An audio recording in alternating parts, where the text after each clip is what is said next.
Au nom du Père, du Fils et du Saint-Esprit. Amen.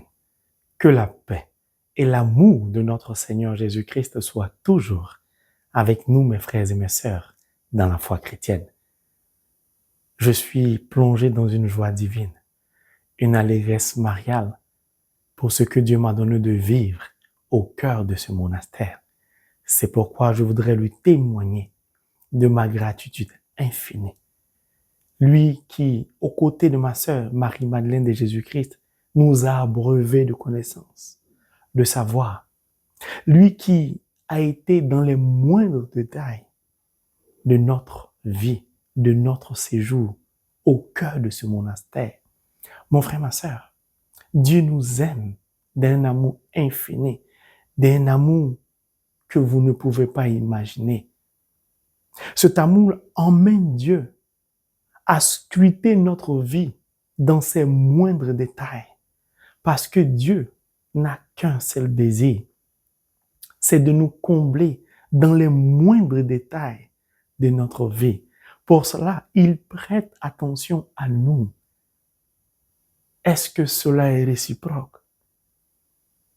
Est-ce que nous prêtons attention à Dieu? Est-ce que nous scrutons la vie de Dieu?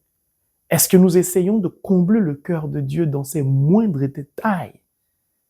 Scruter la vie de Dieu, combler le cœur de Dieu dans ses moindres détails, c'est scruter la parole de Dieu, c'est lire la parole de Dieu, c'est la regarder dans ses moindres détails, dans le but de réaliser la parole dans les moindres détails, afin que le cœur de l'être suprême au monde soit comblé.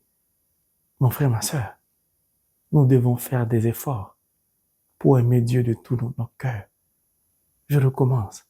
Nous devons vraiment faire des efforts pour aimer Dieu de tout notre cœur. C'est pourquoi je voudrais poursuivre ce que j'avais commencé dans l'enseignement précédent en ce qui concerne le numéro de ma chambre, le numéro de la chambre de la sœur Marie-Madeleine de Jésus-Christ, pour que vous puissiez comprendre qu'au travers des événements de votre vie, de ce que vous vivez au quotidien, Dieu vous parle, Dieu nous parle, mais nous ne prêtons pas attention. Et le diable s'agite à rendre le monde tonitruant, bruyant, pour ne pas que nous puissions justement percevoir tous les messages qui nous parviennent de Dieu, de la cour céleste, du monde surnaturel, du monde de mon maître à penser, Jésus-Christ, l'Emmanuel. Ma chambre portait le numéro 3 puisque notre séjour s'est achevé. Après 3 jours dans ce monastère, notre séjour a duré 3 jours. La Trinité et la miséricorde divine dont j'en avais besoin, y compris ma sœur Marie-Madeleine. La chambre portait le numéro 9, celle de Marie-Madeleine. Si vous additionnez 3 plus 9, ça donne 12. 12, c'est midi. Midi, le soleil au zénith. La lumière est certaine. La lumière, dans le langage surnaturel, c'est la connaissance. Dieu avait donc arrêté ce pèlerinage qui devait commencer par le monastère pour 3 jours pour nous abreuver de connaissances, pour nous abreuver de savoir, particulièrement moi, pour que je puisse, en retour, abreuver ma sœur Marie-Madeleine de connaissances. Je puis vous rassurer, elle a été profondément abreuvée en matière de connaissances. Elle avait soif, elle avait beaucoup de questions. Je l'ai servi en fonction de la connaissance acquise par mon maître à penser au cœur de ce monastère. Et notre pèlerinage n'est pas encore terminé, mais elle est suffisamment formée maintenant pour comprendre beaucoup de choses dans la vie spirituelle. Puis le chiffre 12 correspond aux 12 disciples devenus apôtres. Le Seigneur nous a donc certifiés qu'il nous a choisis. pour être ses disciples, afin que formés, nous devenions des apôtres, des envoyés. Mon frère, ma sœur, choisis que nous sommes, nous ne sommes pas qualifiés, ma sœur Marie-Madeleine et moi, particulièrement moi. C'est donc le Seigneur qui est en train de nous qualifier, qui est en train de faire de nous des élus, puis de nous donner de vivre notre filiation d'enfants de Dieu dans la lumière du Père, c'est-à-dire conformément à la volonté du Père. Or, la sœur Marie-Madeleine, elle appartient au board, au ministère. Puis, elle appartient au groupe de prière Jéricho. Dieu me dit donc clairement qu'il attend de moi que je forme les membres du board, puis les membres du groupe de prière Jéricho.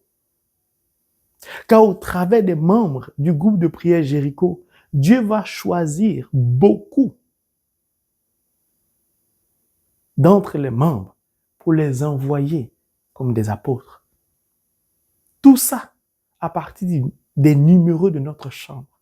J'ai dit, quand je regarde mon maître à penser, Jésus-Christ, l'Emmanuel, Dieu est avec nous, je ne peux que l'aimer. Mon frère, ma sœur, j'ai dit, je ne peux que l'aimer. La sœur Marie-Madeleine est tellement remplie, elle a découvert, elle a compris beaucoup de choses dans la vie spirituelle. C'est elle que Dieu voulait former. Pour la former, qu'est-ce qu'il a fait? Il lui a donné de pouvoir marquer une pause sur sa vie professionnelle pour que nous puissions partir en pèlerinage. Puis, elle a accepté de mettre sa voiture à ma disposition pour me conduire partout où j'avais prévu aller avec elle. Elle a marqué une pause sur sa vie, sur ses filles, sur tout. Mon frère, ma sœur, tu ne peux pas grandir spirituellement, connaître une élévation spirituelle sans le détachement un tant soit peu du monde, des activités du monde. Et je trouve cela magnifique. Dieu a voulu d'abord me former. Pauvre pécheur que je suis, il a daigné poser son regard sur moi. C'est pourquoi, la semaine qui va commencer, je vais partager beaucoup d'informations au cœur du groupe de prière Jéricho. Et nous allons commencer. Et je vais vous dire ce que Dieu m'a dit concernant ce groupe, ce que nous devons faire. Mais ce que le Seigneur attend de vous déjà dans ce groupe, c'est que vous soyez attachés à sa parole, parce qu'il va opérer beaucoup de miracles. Que toute la gloire revienne à la cour céleste, au Dieu unique, au Dieu d'éternité, lui qui vit et règne pour les siècles des siècles. Amen. Et il y a beaucoup de choses à dire, mais je garde ça, voilà, pour une prochaine fois. Mon frère, ma sœur, je voudrais dire un grand merci à une personne abonnée, ma sœur de Floride, qui m'a soufflé un jour qu'il y avait en Belgique une basilique qui s'appelle la basilique du 500. Elle n'y est pas encore allée. Alors j'ai décidé d'inclure dans ce pèlerinage un passage à Bruges, en Belgique. Au soir de mon passage chez les moines, nous avons pris la route et nous nous trouvons présentement en Belgique, précisément à Bruges. Et nous avons pu assister à la célébration eucharistique au cœur de la basilique du précieux sang de Jésus-Christ. Puis nous avons, après la messe, vénéré le précieux sang de Jésus-Christ. C'est un moment profond, puissant. Je vous invite sincèrement, si vous êtes un jour à Belgique, à vous rendre à Bruges, à la basilique du Saint-Sang de Jésus-Christ. Vous allez vivre des moments hautement spirituels. C'est-à-dire, il faut vivre cela. Je voudrais dire merci à ma sœur de Floride, qui m'a soufflé cela. Merci, merci. J'ai voulu te faire une surprise en t'invitant avec moi, mais les moyens ont fait défaut. Mais ce n'est que partie remise, ma sœur. Mais sache d'avance, dès que je suis arrivé à Bruges, et nous avons commencé à prier après la célébration eucharistique, adoration, ainsi de suite, le Saint-Esprit n'a eu cesse de me dire de prier pour toi. Au point où j'ai tellement prié pour toi que j'étais obligé de marquer une pause, parce que chaque fois que je marquais une pause, le Seigneur me demandait de prier pour toi, ma sœur de Floride, parce que le miracle est bientôt à ta portée. Et il m'a demandé de prier pour ta famille. Chaque fois que je me déplaçais, quand je devais commencer une prière, le Seigneur me demandait de prier pour toi d'abord. Tu m'as simplement soufflé un lieu, regarde ce qu'il a commencé à faire. Puis il a commencé à donner des messages pour toi. Je tombe toujours d'admiration devant l'amour de Dieu pour les abonnés. Puis mon frère, ma sœur, il y a un endroit là, où le Christ est entre guillemets enchaîné avec une corde. Je suis allé vous détacher. Je suis allé vraiment lever toutes les chaînes qui bloquaient vos vies. Le Seigneur m'a donné cette puissance et il m'a donné l'assurance que c'est fait. Mon frère, ma soeur, tu es abonné. Les chaînes, c'est fini. Tu vas constater. J'en ai des frissons quand je parle. Mon frère, ma soeur, j'ai vécu des choses avec la sœur Marie-Madeleine dès notre arrivée à la base de Louis 500, précieux de Jésus-Christ. Et nous y serons encore pour un bref moment de pèlerinage avant de continuer vers notre dernière destination. Que Dieu te bénisse, ma sœur de Floride, et sache que le Seigneur a posé son regard sur toi. Tu verras toi-même ce qui va se passer dans ta vie bientôt. Mon frère, ma sœur, pourquoi je partage tout cela? Parce que nous sommes une famille et le Seigneur voudrait nous emmener tous à comprendre qu'il nous aime, qu'il nous voit, qu'il vole à notre secours. Et cet enseignement va nous donner de comprendre encore beaucoup de choses. C'est pourquoi je voudrais nous inviter à poursuivre le partage de la parole de Dieu au travers de la formation des disciples devenus apôtres. Il y a une personne qui est présentement enceinte. Tu as écouté mon dernier enseignement concernant témoignage plus action de grâce. Et là, c'est dit. Tu as été touché par ce que j'ai dit et tu as décidé d'appeler ton enfant Mary comme notre fille qui vient de naître. Le Seigneur Jésus-Christ te demande d'ajouter à Mary Emmanuel. C'est le message reçu pour toi que je te communique parce que je ne sais pas qui est cette personne abonnée. Pourquoi je le dis? Parce que le Seigneur m'a donné beaucoup de messages, beaucoup d'abonnés. Comme je les connais particulièrement, je vais les contacter, je vais leur communiquer leur message. Mais cette personne enceinte, le Seigneur ne m'a pas donné de nom, donc je ne sais pas c'est qui. Le Seigneur parfois respecte la vie, la discrétion de la vie de ses enfants. Alors, ajoute Emmanuel à Mary. Est-ce à dire que c'est une fille? Certainement. Ou est-ce à dire que ce sont des jumeaux, une fille et un garçon? Si c'est une fille et un garçon, ça veut dire que la fille s'appelle Mary, va s'appeler Mary, le garçon va s'appeler Emmanuel. Si c'est un seul enfant, une seule fille, ça veut dire que la fille va s'appeler Mary Emmanuel. C'est un nom qui vient de l'être suprême au monde. Mon frère, ma sœur, je ne sais pas si vous réalisez. Dieu va jusqu'à donner des prénoms aux enfants des abonnés. Et vous ne voulez pas que je sois fou amoureux de Dieu, de la parole de Dieu. Et je ne peux pas m'en passer. C'est plus fort que moi. Je l'aime et je l'aimerai tout le restant de ma vie.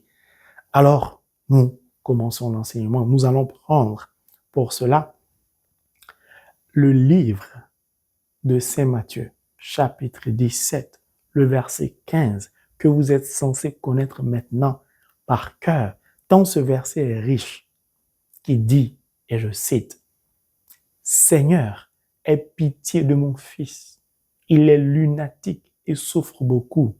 Il tombe souvent dans le feu ou dans l'eau. Mon frère, ma sœur, je voudrais, pour cette première partie de ces deux symboles que je vais partager avec vous, vous donner simplement l'entrée. Le prochain enseignement, je vous servirai le plat de résistance. Et vous allez comprendre l'amour de Dieu pour nous et la ruse du diable au travers de ces deux symboles afin de nous détruire. Mon frère, ma sœur, le diable n'a jamais rien créé. Le feu ne vient pas de lui. L'eau ne vient pas de lui. Donc, il possède la vie d'un enfant en lui accolant une maladie qu'on appelle l'épilepsie.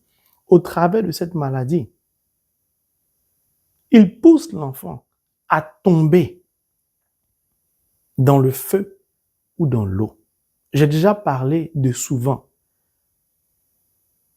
Tomber maintenant m'a permis, enseigné par mon maître, d'emprunter un chemin. Mais on y reviendra sur tomber.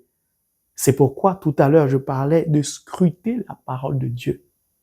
Quand on scrute la parole de Dieu, on essaie de comprendre quel est le sens d'une virgule, d'un verbe, d'un adjectif qualificatif.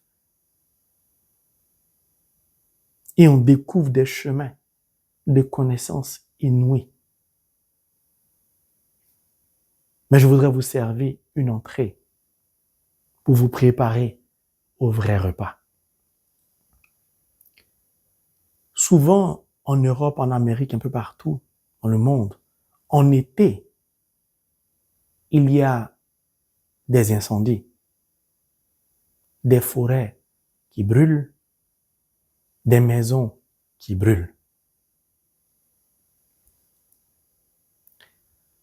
Quand une maison brûle,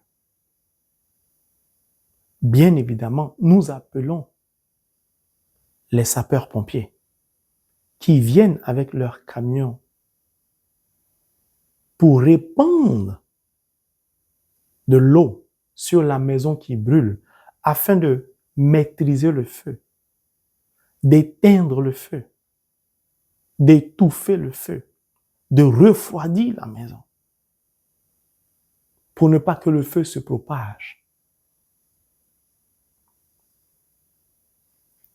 L'eau et le feu s'opposent donc.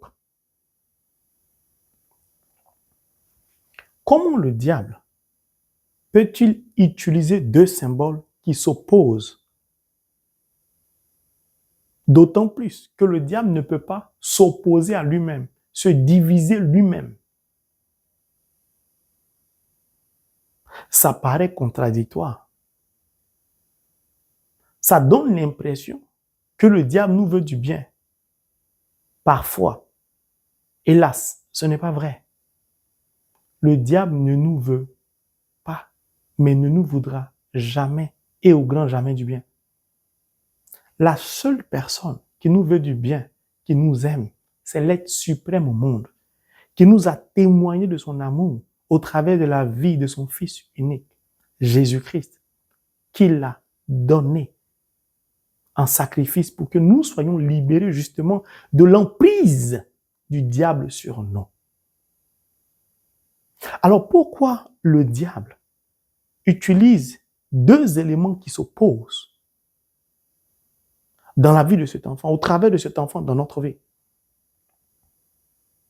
Premièrement, parce que le diable veut nous emmener nous-mêmes, à nous opposer à nous-mêmes. Je recommence. Le diable veut nous pousser. Le diable agit de sorte à ce que notre vie soit contradictoire. Les événements de nos vies se contredisent, de sorte à nous faire douter de Dieu.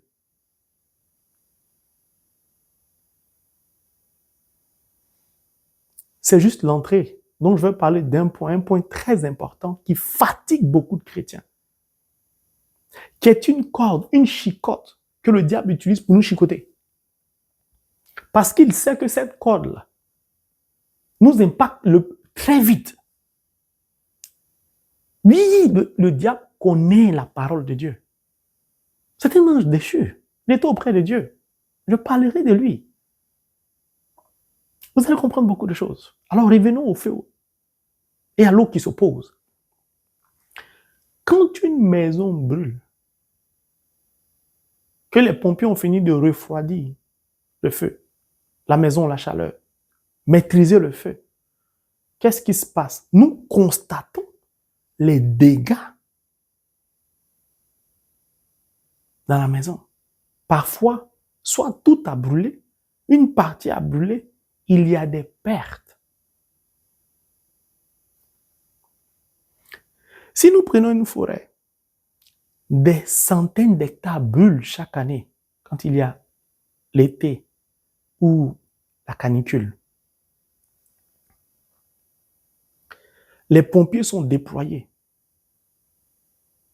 Ils font ce qu'ils peuvent pour circoncire le feu, maîtriser le feu, empêcher le feu de se propager. Suivez-moi bien, le diable n'a pas créé le feu ni l'eau. Mais voici comment lui il s'en sert dans le monde physique dans lequel nous vivons. C'est-à-dire, ces deux symboles dans les mains du diable, voici ce que ça produit.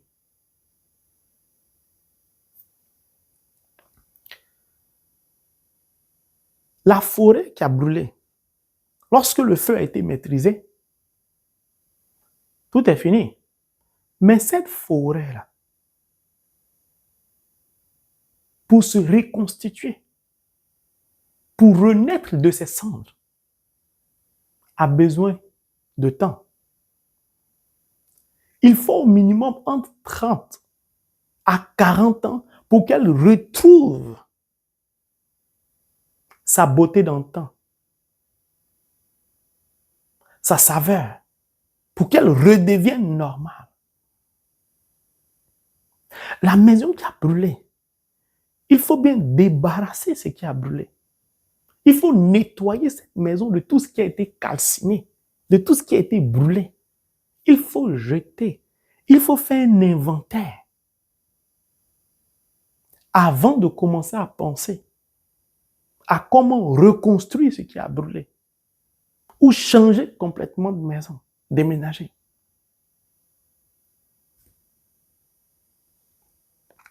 Là aussi, ça prend du temps. Parfois, des souvenirs, des objets de souvenirs s'évaporent parce que calcinés, parce que brûlés. J'avais déjà partagé avec vous, dans un État des États-Unis, une église avait pris feu. Tout a brûlé dans l'église, sauf la Bible. Pourquoi? Parce que la parole de Dieu, c'est le feu. Et le feu ne peut pas éteindre le feu. Même si ça vient du diable, mais il n'a pas créé le feu. Donc Dieu ne peut pas se brûler lui-même. Le feu de Dieu ne peut pas brûler le feu. C'était un message profond envoyé par Dieu à l'humanité en ce qui concerne la puissance qu'est la parole de Dieu. Bref, pourquoi je donne tous ces détails? Comme entrée, le diable, lorsqu'il brûle ta vie au travers de la souffrance dans laquelle tu es, des événements malheureux que tu traverses, l'obscurité dans laquelle tu es, le chômage, tout ce qui te fait souffrir, tout ce qui t'empêche d'avancer, tout ce qui t'empêche de connaître le bonheur. Le diable s'arrange à atténuer ta souffrance pour te donner l'impression que ça ne vient pas de lui.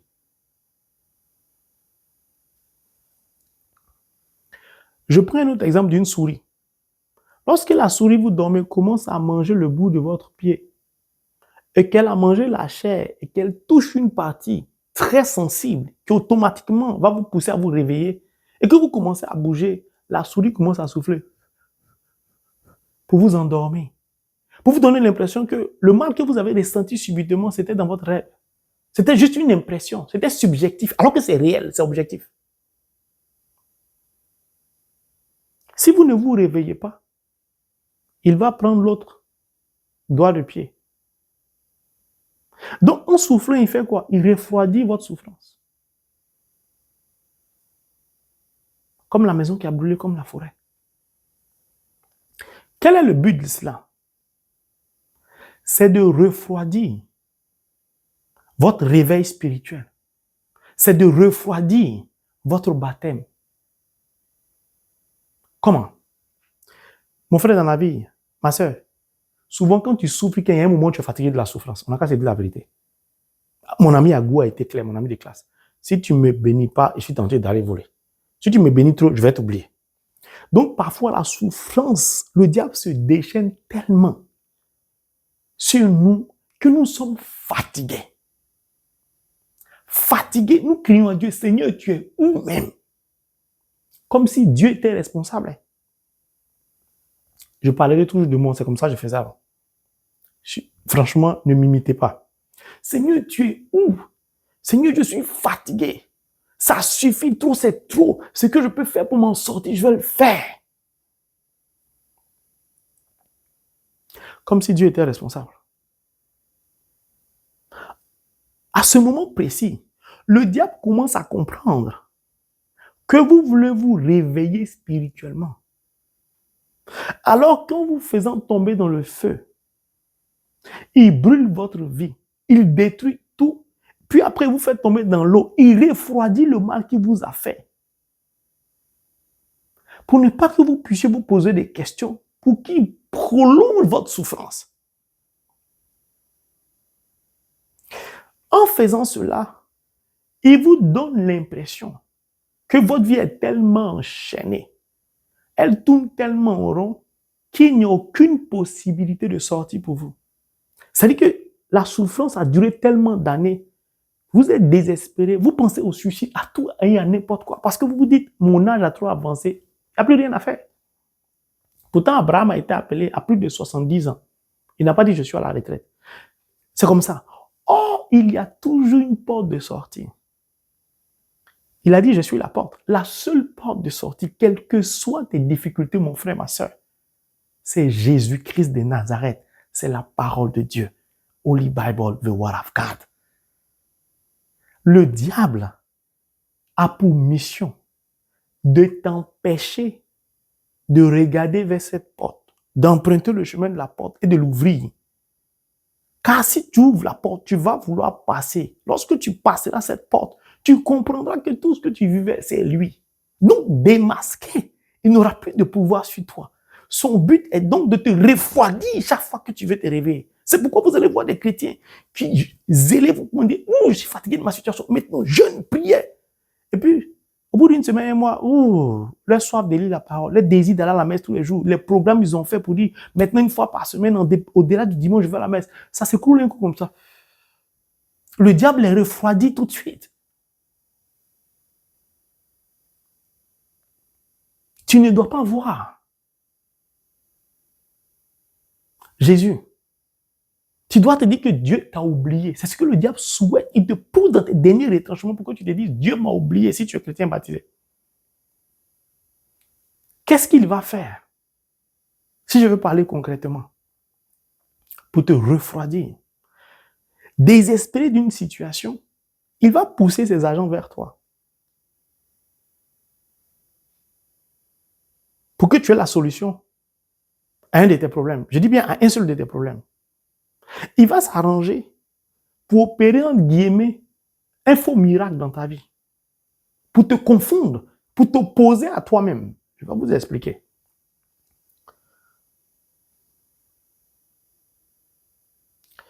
Tu es une femme, par exemple. Tu n'arrives pas à avoir des enfants. Je dis, je parlerai toujours de couple parce que le diable vise toujours l'amour. Le diable va te pousser à avoir des connaissances qui vont te dire, il y a une féticheuse, elle peut te donner un enfant. Toi aussi, tu vas avoir un enfant, tu es fatigué. Tu peux être tenté d'y aller. Il veut refroidir ta souffrance pour te donner l'impression que tu as une bouffée d'oxygène. Ou il va pousser un des partenaires à aller faire un enfant dehors. Ou il va pousser un des partenaires à proposer à l'autre. Bon, comme je n'arrive pas à te donner d'enfant, il faut aller faire ailleurs. En partant faire ailleurs, tu brises le sacrement du mariage. Abraham en a souffert. Dieu était obligé d'intervenir pour que lui et Sarah, ça redémarre leur relation. Ou, prenons un autre exemple. En dehors de le diable va te pousser chez les médiums. Pourquoi? Tu ne comprends pas ta vie, tu veux comprendre, non. Il te pousse à aller voir un médium et un voyant, le consulter. Quand la personne que tu as consultée te dit ton problème c'est ça, si tu fais comme ça, tu vas aller, voilà ta vie c'est comme ça, la personne n'est pas pour toi. Tu te sens soulagé, apaisé. Parce que tu as eu les réponses à tes questions au travers des agents du diable. Comme si Dieu ne pouvait pas te parler. Mais c'est ce point que je vais aborder, vous allez comprendre pourquoi. C'est notre impatience. Je vais aborder. C'est notre manque de persévérance. Tu as eu la réponse tout de suite. Tu te dis, ah, maintenant je comprends ma vie. Mais quand tu as fini de dire que tu comprends ta vie, en réalité, ta vie ne change toujours pas. Puis, le fait que tu sois parti chez le marabout, tu as dit oui au diable. Dorénavant, tu lui appartiens. Pourtant, le Christ t'a libéré si tu es baptisé confirmé. Donc, un exemple palpable, concret. Tu es frappé par la solitude. Franchement, j'ai déjà parlé. La solitude qui est là, je peux pas, ça fait mal. Surtout ceux qui vivent dans les pays où il y a la neige, il fait froid, c'est difficile. C'est très difficile. D'ailleurs même là, regardons au jardin d'Éden, à la création même. Lorsque Dieu créait l'univers visible et invisible, le monde, la terre, tout ça, il a mis l'homme au cœur de la création. L'homme avait tout, il ne manquait de rien. Mais un matin, Dieu est venu le trouver, l'homme est comme ça. Dieu lui demande, il y a quoi? Il dit, pardon, tu m'as tout donné. Tu m'as tout donné. Tu m'as comblé. C'est vrai, je ne manque de rien, de la richesse, tout. Mais je parle avec qui? Si toi, tu n'es pas là, je ne peux pas parler à quelqu'un. Ce que j'ai là, c'est toi qui m'as donné, je ne peux pas partager avec toi. J'ai fait pitié, je suis malheureux. Moi, je ne veux pas cette vie-là. En tout cas, si c'est ça, là, Seigneur. Le cœur de Dieu a été affecté de voir que l'homme souffrait au-delà de tout ce qu'il lui a donné. Il a compris que l'homme avait besoin de son vis-à-vis. Il a façonné une femme. Il l'a donné à l'homme pour le combler. Donc, Dieu même est au courant que la solitude, c'est pas bon. Bref. Donc, toi, tu recherches ton âme sœur. Tu es une femme, par exemple. Le diable a envoyé ses agents pour te dire, il y a un site internet là. Ou bien je connais telle personne. Non. C'est quelqu'un de bien. En tout cas, c'est un garçon qui prie, il a la crainte de Dieu, il va à l'église, il communie. Franchement, il a une vie rangée. Je vais vous connecter. Sur Internet, c'est connexion, non? Dans la vie physique, on connecte les gens. Sur Internet, là, c'est la plateforme du diable. Donc, toi, tu veux sortir d'une situation qui te fatigue, qui te perturbe. Cette situation-là, tu la vis parce que le diable l'a créée dans ta vie. Et tu vas encore sur sa plateforme, dans son champ de vision, sur son terrain, pour chercher une solution à ton problème. C'est pourquoi on a besoin de discerner. Et le diable t'y conduit parce qu'il veut refroidir ton éveil. Il a compris que tu veux sortir de la solitude. Il a compris que rien ne pourra t'arrêter. Le diable connaît tes intentions de prière. Il te voit aller au tabernacle, au Saint-Sacrement, il dit, Seigneur, je suis fatigué de la solitude, je me marie. Donc, avant que Dieu te réponde, lui, il se précipite toujours. Il va conduire un de ses agents sur Internet. Ou quelqu'un à qui on t'a connecté. Prenons le cas d'Internet. L'homme que tu rencontres là, il est comme un ange. Mais tu ne sais pas qu'il est camouflé en ange de lumière. Quand tu parles avec lui, il te parle de Dieu. C'est-à-dire qu'il correspond à ce que tu as adressé comme prière à Dieu en disant, je suis fatigué. Seigneur, en tout cas, si tu ne fais pas, moi, j'abandonne. Comme si en menaçant Dieu, ça va pousser la main de Dieu à te bénir. Tout ça, c'est le diable qui... Bref. Donc, cet homme-là te parle de Dieu. Tu dis, en tout cas, moi, c'est la mairie et l'église. Je veux me marier à l'église, je veux continuer à communier, c'est Dieu ou rien. Il te dit, il n'y a pas de problème. Mais moi, j'étais catholique. Mais tu sais, en Europe, la foi, l'église, c'est un peu froid, la mer. Donc, j'ai glissé un peu dans les églises de réveil. Voilà. Là-bas, c'est un peu vivant. Ça, c'est le discours du diable. Le discours des agents du diable, c'est comme ça qu'il parle. C'est-à-dire qu'il crache sur la religion, sur une religion. Il salue une autre religion au profit d'une autre religion. Pourtant, dans ces deux religions, c'est le même Dieu qui agit. Si tu dis, ce n'est pas pour comprendre que tout de suite, ce qui se passe n'est pas normal. Tu vas dire, ah, tu vas tomber dedans. C'est vrai, c'est question. Moi, en Europe, c'est un peu fort. En tout cas, quand tu viens en Europe, la foi baisse. Le diable dit, ah, ok, c'est bon, je l'ai charmé. Elle vient. Tout ce que tu demandes, il dit, non, moi, c'est le mariage, sinon tu ne me touches pas. Il dit, mais ce que vous dites, c'est logique. Aujourd'hui, le monde est pourri. Moi, une femme qui me dit ça, c'est une femme qui se respecte. Donc, tu te sens rassuré. Tu retournes au tabernacle. Parce que là, maintenant, tu es motivé. Tu as l'impression que Dieu a entendu tes intentions de prière. Tu as l'impression que Dieu, maintenant, veut te bénir. Parce que tu penses l'avoir menacé, que tu es fatigué. Il dit, il peut susciter des pierres pour l'adorer. Donc, si tu es fâché, c'est pour toi, c'est pas pour lui. Dieu, lui, s'en fout. Lui, il veut te bénir. Si toi, tu es fâché contre lui, c'est toi qui paies. Mais le diable te pousse à penser que c'est normal ce que tu fais, que c'est ton père, tu dois lui parler comme ça. Cet homme-là, quand tu as un besoin, un désir, il répond. Et puis tu commences à dire, Seigneur, je te loue, je te glorifie, je te bénis. Tu es un Dieu vrai, tu es un Dieu normal. Franchement, Seigneur, ce que tu as dit, c'est ce que tu as fait. Béni soit ton Saint-Nom. Éternel Dieu, gloire à toi. Tu commences à louer Dieu au tabernacle, au Saint-Sacrement, tu plies le rosaire, tu es dedans à fond. Parce que pour toi, tu penses que c'est Dieu qui n'a pas discerné. Cet homme-là décide d'aller t'envoyer à l'église pour te marier parce que c'est toi qui as voulu. Celui qui a quitté la religion catholique, qui est devenu évangélique, subitement, il a retrouvé son carnet de baptême. Qu'il y a 20 ans, il ne savait pas où ça se trouvait. Comme par enchantement. Il t'accompagne. Vous êtes suivi même par un prêtre. Vous faites les retraites des personnes qui vont se marier. Tout se passe bien. Quand on vous regarde, votre couple semble être un modèle. Les gens commencent à vous envier. Hey, ma soeur, toi, tu as trouvé. En tout cas, Dieu est bon. Dieu est bon. Il faut lire la parole. Il faut aller au tabernacle. Maintenant, tu commences à évangéliser.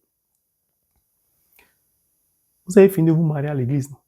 Se marier une seule fois. Vous partez habiter ensemble. Au bout d'une année, je vais donner deux exemples. Au bout d'une année, tu tombes enceinte. Et puis, il te dit, lui, il t'a jamais dit qu'il veut un enfant. Tu dis, ah, mais qu'on s'est marié pour avoir des enfants. Il commence à t'insulter. Il commence à te violenter. Il commence à te brutaliser. Il commence à te frapper. Ça dit que tu le regardes et puis tu dis, mais il est possédé par un démon ou quoi? Je ne reconnais plus mon homme. Ce n'est pas celui que j'ai épousé. Ma soeur n'est pas possédée par un démon. Il appartient au démon. Il fait le travail du démon. C'est toi qui n'as pas discerné. C'est tout. Donc tu ne comprends plus. Votre vie qui était paisible devient un cauchemar. Quand tu touches ton téléphone, il veut regarder ce que tu fais. Quand il n'est pas content, il est énervé, casse ton téléphone pour ne pas que tu communiques. C'est-à-dire qu'il se comporte d'une manière, tu lui demandes, est-ce que tu es chrétien? Il dit affaire de Dieu, Dieu et moi. Celui qui t'accompagne les dimanches à l'église te dit, ah, si tu partes à l'église, il faut partir. Affaire de Dieu, c'est personnel. Moi, tu veux partir, je ne t'empêche pas, mais laisse-moi tranquille. Alors qu'il t'accompagne tous les jours à l'église. Tu ne comprends pas. Mais il s'est camouflé en ange de lumière pour t'avoir. 2 ans, 3 ans, 4 ans, cette belle relation qui semblait belle du moins, finit par s'écrouler. L'espoir que tu avais eu en glorifiant le nom de Dieu s'est refroidi. Et tu dis, Seigneur, pourquoi tu as permis ça? C'est toi qui nous as unis. Tout semblait venir de toi. Et puis le Seigneur te demande, à quel moment je t'ai dit que ça venait de moi? En tout cas, franchement, quand j'ai prié, tout semblait aller bien. Tout semblait parfait. Si ce n'est pas Dieu, c'est qui? Et puis j'ai dit maintenant à la personne, je fais comme si c'est Jésus qui parlait. Et dit à la personne, Proverbe 10 dit quoi? 10, 22. La bénédiction de l'Éternel Dieu n'est jamais suivie d'angoisse ni de tourment. Ce qui vient de Dieu, il n'y a pas angoisse derrière, il n'y a pas de tourment. Ce que toi, tu viens de vivre, tu viens de décrire, ou bien je viens d'expliquer, ça s'appelle tourment. Donc, ça ne venait pas de Dieu. Tu attrapes ta tête. Qui m'a dit même? J'étais bien quand j'étais célibataire. Tu commences à acclamer ta situation obscure. Comme le peuple d'Israël qui a préféré être esclave en Égypte. Tu as vu? Pourquoi? Parce que le diable t'a refroidi. Quand il refroidissait cet enfant lunatique, qui semblait avoir une accalmie, il faisait quoi après? Il le poussait dans le feu encore. Le diable est un pervers narcissique. Il aime nous voir souffrir. Maintenant, tu as compliqué ta situation. Parce que celui que tu veux rencontrer, maintenant lui, il veut se marier à l'église pour communier. Toi, tu es déjà marié à l'église. Qu'est-ce que le diable va te pousser à faire? À écrire une lettre, à inventer une procédure pour dire on n'a qu'à casser ce mariage pour qu'on refasse. Pour que tu puisses te marier à l'église. Et parfois, vous savez, il a déjà dit, quand Dieu a béni l'union une fois, il ne peut plus bénir la même union deux fois. C'est nous, on se fatigue. Que les gens se réunissent, ils fassent des réunions, des séminaires pour trouver des solutions pour remarier les gens devant Dieu. Il t'a déjà béni une fois, il t'a béni plus deux fois. Il y a des choses qu'on ne peut pas dire, mais moi, il dit. C'est pour ça qu'on n'y entre pas comme ça. Il faut une préparation. Bref. Maintenant, tu deviens une âme frustrée. Dieu conduit vers toi la bonne personne qui commence à te parler d'affaires de Dieu. Tu dis, hey, pardon, on vous connaît ici. Vous commencez à être Dieu. Pourtant, cette personne venait de Dieu. Tu viens de la chasser. Tu viens de la blesser. Puis après, toi-même, tu es bloqué. Tu ne peux plus communier dans ta vie. Parce que tu reprends ta vie. Mais même là encore, quand Dieu veut intervenir, tu dis que, est-ce qu'une femme mariée peut trouver un homme? Comme si Dieu n'était pas miséricordieux pour te donner un homme nouveau. Pourquoi? Parce que notre cœur est mauvais. Nous aimons juger. Dieu est miséricordieux. Dieu s'est rendu compte que tu as emprunté le mauvais chemin. C'est une erreur. L'erreur fait partie de la vie. Dieu n'est pas comme nous. C'est l'essence de l'amour. C'est nous qui nous bloquons nous-mêmes. Sinon, Dieu... Non. Bref. Un deuxième exemple, je terminerai par là. Tu rencontres quelqu'un. Tout semble bien se passer. Via Internet où on t'a connecté. Tout se passe tellement bien que tu t'engages avec la personne. Toi qui pourtant communiais, tu préservais ton corps, tu partais en pèlerinage, tu jeûnais. Tu t'es donné à lui tout de suite. En te donnant à lui, tu n'as pas discerné. Donc la personne que tu as rencontrée, tout va bien, comme j'ai expliqué tout à l'heure. Et tu tombes malade. Tu as quelques petits boutons ou tu as des fièvres. Tu as la fièvre une fois, ça part, après tu as la fièvre après. Ou tu as des petits boutons, tu dis, je vais aller voir mon dermatologue. Ce bouton ou bien ces deux petits boutons ont trop duré. Tu vas voir ton dermatologue. Le dermatologue te dit, bon, ça l'aide n'est pas grave, mais faisons une prise de sang pour savoir exactement ce qu'il en est. Donc pour toi, il n'y a pas de problème. Tu vas faire ta prise de sang. Tu prends ton résultat. On dit, tu as le VIH-Sida. Tu attrapes ta tête. Qui m'a dit d'aller sur Internet pour chercher un homme? Pourquoi cette soirée dans cette boîte de nuit? Pourquoi j'ai accepté, alors que je ne connaissais pas la personne, d'aller avec lui le premier soir? Tu commences à pleurer. Toi qui étais joyeux dans la relation, toi qui parlais bien de lui, toi qui le présentais comme une bonne personne, une bonne fille, te voilà contaminé. Tu vas voir la personne en disant, voici le résultat. C'est pas moi, c'est telle fille qui m'a contaminé. Donc tu savais que tu étais malade. Et tu es venu sortir avec moi, sans te préserver. Oui, mais si je te disais, est-ce que tu allais accepter? Tu n'allais pas vouloir de moi, tu allais partir alors que moi je t'aimais. Tu attrapes ta tête encore. Seigneur, qu'est-ce que j'ai fait? Qu'est-ce que je t'ai fait? Eh, bon Dieu! Comme si Dieu a dit quoi dedans? Donc, le diable t'a refroidi en te donnant l'impression qu'une de tes intentions a été exaucée par Dieu, alors que c'était lui qui a exaucé ton intention. Car le diable, il entend nos intentions, il précipite toujours quelqu'un. de faux devant de nous pour nous donner l'impression que Dieu nous a bénis. Quand nous sommes refroidis, parce que de manière générale, une fois que Dieu nous bénit, de manière générale, j'ai dit, quand Dieu nous comble, notre premier réflexe, c'est d'oublier maintenant de prier. On oublie les jeûnes qu'on faisait avant. Le tabernacle qu'on partait, on va de moins en moins. Quand on est comblé, on est tenté d'oublier Dieu. Dans ce cas d'espèce, elle a pensé que c'est Dieu qui l'a béni. Maintenant que ça ne va plus, elle a découvert que c'était le diable. Elle va se jeter au tabernacle. Seigneur, pardon, je ne savais pas. Le diable te refroidit, il te fait tomber dans le feu. Il te refroidit, il te fait tomber dans le feu. Et le point par lequel je voudrais terminer, c'est la reconstitution ou la reconstruction de ta vie spirituelle. Lorsque tu vis tout cela, tu es tellement abattu, tu es tellement découragé que tu reviens au Seigneur. Quand tu reviens au Seigneur, tu commences à prier parce que maintenant tu sais, par exemple, que tu es contaminé par le VIH, par exemple. Tu sais que cet homme t'a enceinté et t'a laissé tomber, c'était pas un vrai chrétien. Il avait un carnet de baptême, mais en fait, il s'en fout de la prière, de la parole de Dieu. Donc, tu es tellement blessé, tu es tellement dans la mer, tu te retrouves avec un enfant alors que peut-être tu n'as pas les moyens. La situation est difficile quand tu es un enfant et que tu es seul. Tu commences à prier, tu commences à jeûner et c'est là que tu dis à Dieu, ça fait 6 mois je prie, depuis tu fais rien. Ça fait 1 an tu fais rien. Et Dieu essaie de te rappeler, lorsqu'une forêt brûle, il faut 30 à 40 ans pour qu'elle se reconstitue. Lorsqu'une maison brûle, il faut du temps.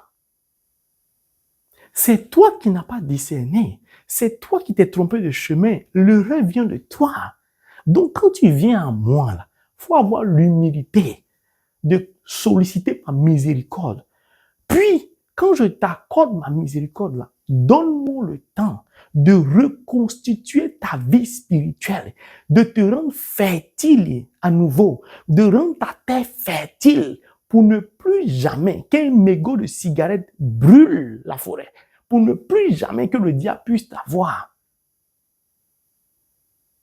Et c'est là que beaucoup de chrétiens sont découragés, parce qu'impatients, parce qu'ils ne persévèrent pas. Mon frère, ma soeur, le diable sait que bon nombre de chrétiens n'aiment pas persévérer, ne sont pas patients.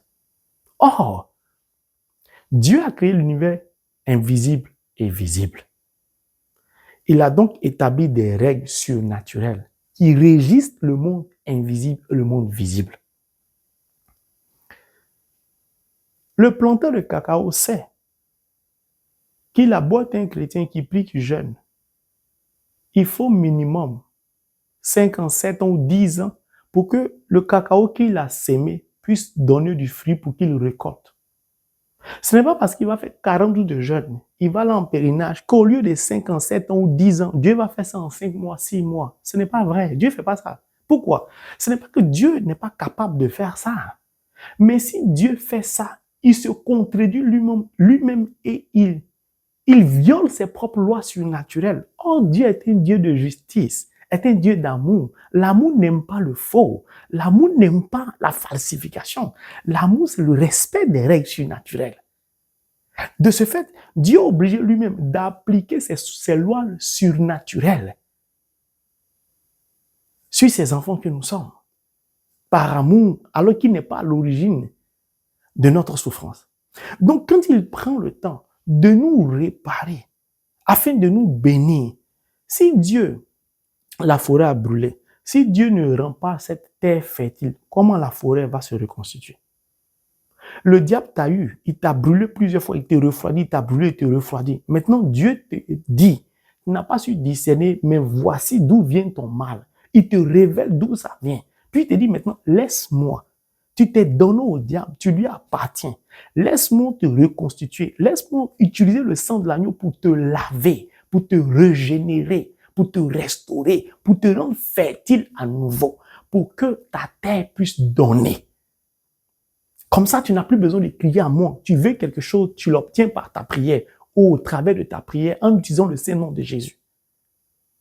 Et toi, tu es impatiente ou tu es impatient. Le Seigneur, son affaire, c'est ce que je n'aime pas, il tarde, il dure trop. Mais c'est une loi surnaturelle. Et le diable sait ça. Donc le diable sait que ce qu'il t'a fait vivre, ce qu'il t'a fait subir, ça va te donner l'impression que Dieu a fermé tout sur toi. Alors que ce n'est pas vrai. Ce n'est pas vrai. Le diable sait que Dieu peut tout faire pour toi. Mais c'est notre impatience, le manque de persévérance qui nous empêche de parvenir jusqu'au bout. Mon frère, ma soeur, c'était le plan d'entrée pour parler de ces deux symboles, le feu et l'eau. Le diable aura toujours la soif de te donner l'impression que dans ta vie, tout s'oppose. Pour qu'à partir de cette opposition, tu accuses Dieu qui t'a créé. Il te rend malade. Quand il sait que tu commences à beaucoup jeûner, il relâche un peu la maladie, tu as l'impression que tu es guéri. Au moment où tu bénis Dieu, c'est là que plus tu pries, ta situation se dégrade. Alors je t'invite à la patience avec Dieu, à persévérer. Ta vie ne tournera jamais en rond avec Dieu. Avec le diable, oui, mais ce n'est pas lui qui a le dernier mot, puisqu'il n'a ni créé le feu, ni l'eau, et toi-même, il ne t'a pas créé. Lorsque le diable pousse l'enfant à tomber dans le feu, quand le feu brûle la peau, le diable est dans l'incapacité de réparer la peau de l'enfant brûlé. La seule personne qui peut faire cela, c'est Jésus-Christ de Nazareth. Pourquoi? Parce que c'est lui qui nous a créés. Qui a vu le Fils, a vu le Père. Si tu t'attaches à Dieu, que tu écoutes sa voix, tu suis ses instructions, tout ce que le diable t'a fait subir, Dieu va commencer par te révéler ça d'abord. Puis te détacher du diable, te séparer du diable pour s'occuper de toi. Sois simplement patient ou patiente et tu constateras que ta vie ne tournera plus en rond. Que Dieu étende sa main sur nous afin de nous bénir, pour que, rempli de son Esprit Saint, sa bénédiction devienne une réalité dans notre vie. In the name of Jesus Christ. Amen.